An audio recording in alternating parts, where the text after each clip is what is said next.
नमस्कार दर्शकों, आपका अभिनंदन अद्भुत ज्ञान चैनल में है। आज हमारे संग पंडित वेद प्रकाश मिश्र जी उपस्थित हैं और ये हमसे आने वाले संवत 2080 और सन 2023 के अंतर्गत जो अधिक मास में 2 श्रावण मास आ रहे हैं, उस संदर्भ में कुछ जानकारियाँ आप ये मुझसे पूछेंगे और वो दर्शकों की सुविधा के लिए है कि हमारा विचार, हमारा प्रश्न उनके सामने सही रूप से पहुँचे, उत्तर सही रूप से पहुँचे। इसके लिए तो पंडित जी बोलें, आप क्या जानना चाह रहे थे? हम दर्शकों के माध्यम से यह जानना चाहते हैं कि इस बार नए संवत्सर में 2 श्रावण मास पड़ रहे हैं। यह संयोग बहुत दिनों के बाद आया है। 2004 के बाद ऐसा संयोग उपस्थित हुआ है, तो इसका भारतीय जनमानस पर क्या असर पड़ेगा? हाँ, आपका कहना उचित है। और 2004 के पूर्व भी सन 1985 में, सन 1966 में और सन 1947 में भी ऐसा संयोग बना था। ये एक स्वाभाविक प्रक्रिया है मलमास की, जो प्रत्येक 3 वर्ष के मध्य ये आता है और ये जिस भी वर्ष आता है उसके अनुसार 13 महीने का ये वर्ष की गणना होती है।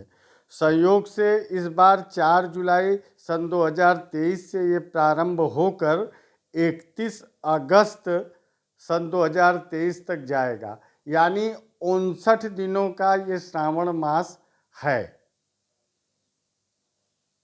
इसमें 8 सोमवार और 9 मंगलवार पड़ रहे हैं। क्योंकि सोमवार भगवान शिव की उपासना का विशेष दिवस है और मंगलवार भगवती का प्रिय दिवस है।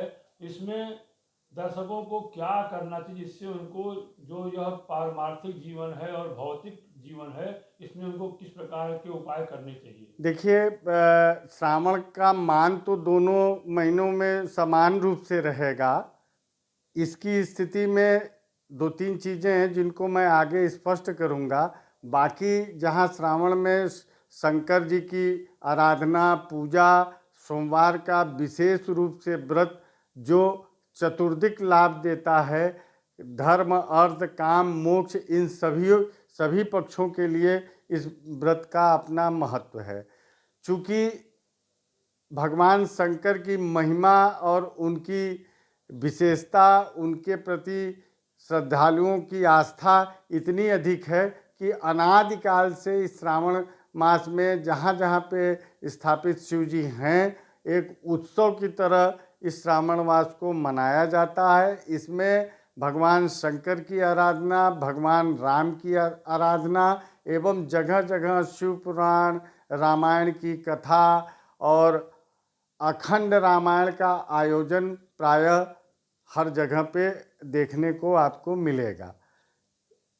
चूँकि शास्त्र के मत से अगर देखेंगे तो आषाढ़ मास के बाद हरिशयन हो जाने के कारण से इसमें प्रथम पक्ष में कोई भी मांगलिक कार्य संपादित नहीं किए जा सकते हैं। जैसे विवाह इत्यादि का कर्म हुआ, उपनयन का कर्म हुआ, या जिसको बोलते अन्य जो संस्कारों से संबंधित कर्म हैं, वो इसमें निषेध रहते हैं। शास्त्रानुसार इसमें जीर्ण गृह प्रवेश का कहीं कहीं व्यवस्थाएं देखने को मिलती हैं, वो भी शुद्ध श्रावण मास के लिए ही वर्णित व्यवस्था के अंतर्गत आता है। सोमवार का महत्व तो जगत विदित है। इसके अलावा इस माह में माता पार्वती और शंकर दोनों की आराधना बड़ी फलीभूत होती है। तो जिन कन्याओं के कुंडली में मंगल के दोष रहते हैं या मंगली योग होने के कारण से विवाह इत्यादि के लिए उसमें अड़चने, विघ्न, बाधाएं आती हैं, उनको दूर करने के लिए पार्वती के एक स्वरूप मंगला गौरी की विशेष आराधना इसमें की जाती है। और इसमें मंगल का अगर कुंवारी कन्या व्रत रहती हैं इस श्रावण में उपयुक्त वर प्राप्ति के लिए, तो सद्यः काम पूरे होने की स्थिति सामने बनी रहती है। बाकी अन्य तमाम तरह के अनुष्ठान इस श्रावण मास में होते रहते हैं। गुरु जी, हम दर्शकों से एक प्रश्न पूछना चाहेंगे कि इस वर्ष नए संवत्सर में राजा बुध और मंत्री शुक्र हैं, तो इस ग्रहदशा का जो योग है यह जनमानस पर क्या पड़ेगा?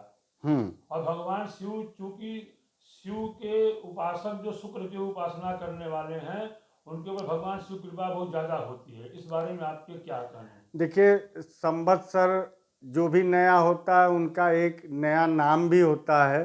तो इस वर्ष संवत 2080 में पिंगल नाम का संवत्सर प्रारंभ हो रहा है और कई गणनाओं के आधार पे इसमें वर्ष के देवता, राजा, मंत्री, अन्य रसों के जो अधिकारी होते हैं, इनका विवरण और व्यवस्थाएं मिलती हैं।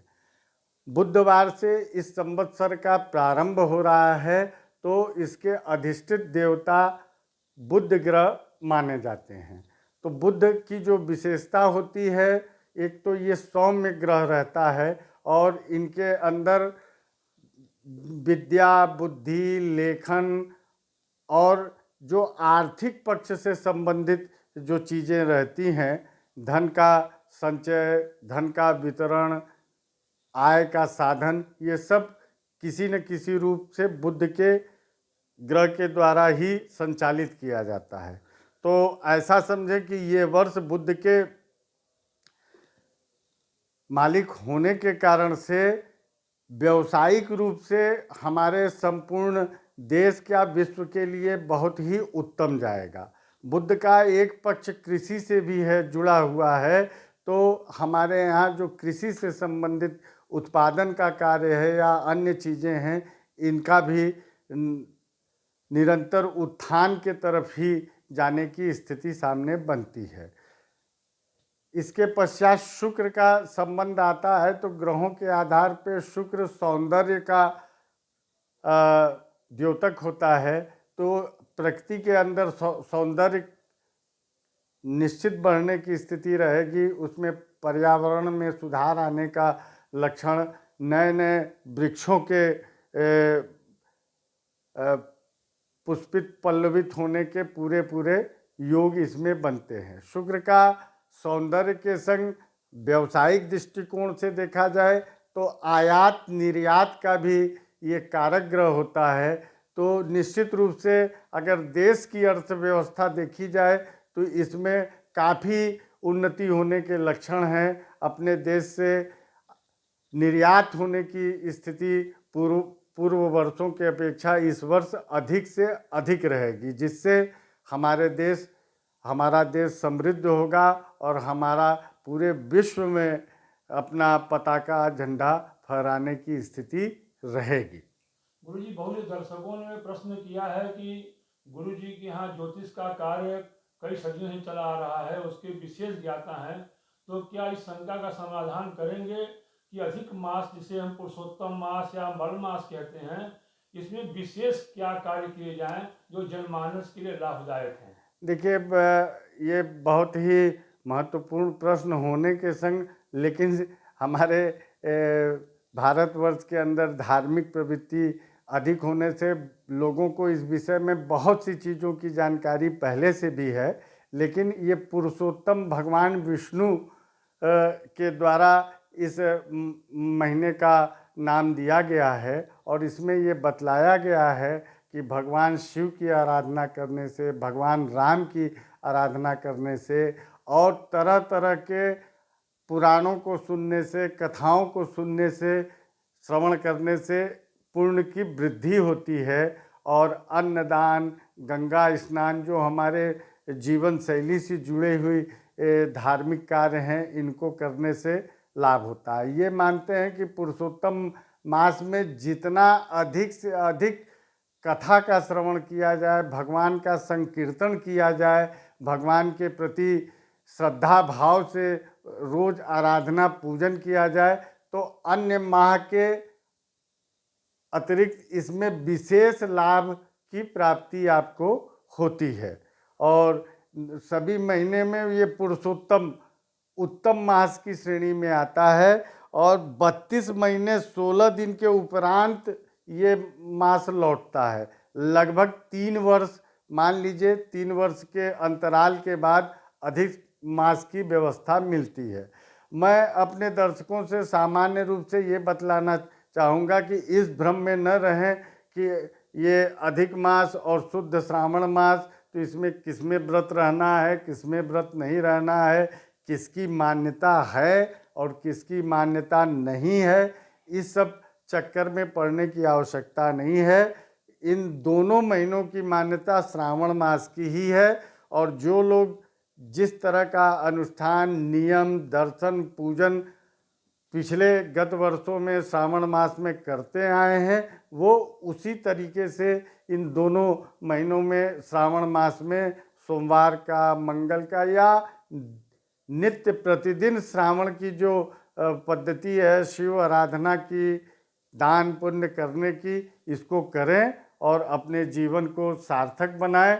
यही उद्देश्य है, क्योंकि हमारे जो क्रम है वो अकस्मात कुछ नहीं है, ये चले आते हैं। समय समय पे कुछ ऐसी चीज़ें आती हैं तो नए लोगों को उनके विषय में जानकारी नहीं रहती है, तो हमारा उद्देश्य ही यही है कि समाज के अंदर भ्रम की स्थिति न उत्पन्न हो और हम अपनी धार्मिक मान्यताओं से परिचित रहें और धार्मिक मान्यताओं के आधार पे क्या क्या करना चाहिए, इन्हीं को ध्यान में रखते हुए ये एपिसोड आपके समक्ष उपस्थित किया गया। हम आभारी हैं पंडित वेद प्रकाश जी की, जिन्होंने इस संदर्भ में चर्चा की और मन हुआ कि अपने दर्शकों को इस विषय में बतलाया जाए, जिससे आने वाले श्रावण मास का वो भरपूर लाभ उठा सकें। इन्हीं सब बातों के संग हम आज एपिसोड यहीं समाप्त करते हैं। आपके सहयोग के लिए हम आभारी हैं। जय विश्वनाथ, जय